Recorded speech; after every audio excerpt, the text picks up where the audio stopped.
Nel, gaano kahalaga kay Pangulong Marcos Jr. ang pulong na ito ni na President Trump at President Xi at paano na ito maapektuhan ang Pilipinas? Isela, very encouraging para kay Pangulong Ferdinand Marcos Jr. ang pulong ni na United States President Donald Trump at Chinese President Xi Jinping. Ito ang sagot ng Pangulo ng tanungin ukol sa high-level meeting sa pagitan ng US at Chinese leaders sa Beijing.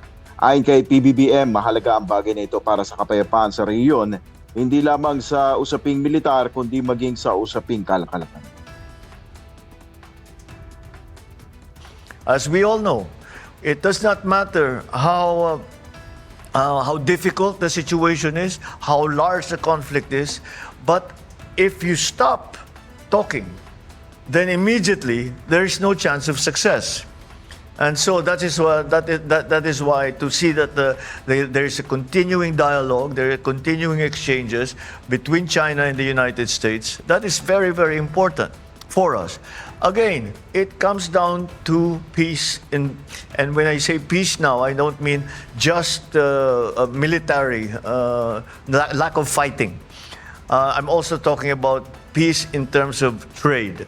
That the trade wars will diminish, that there will be more cooperation.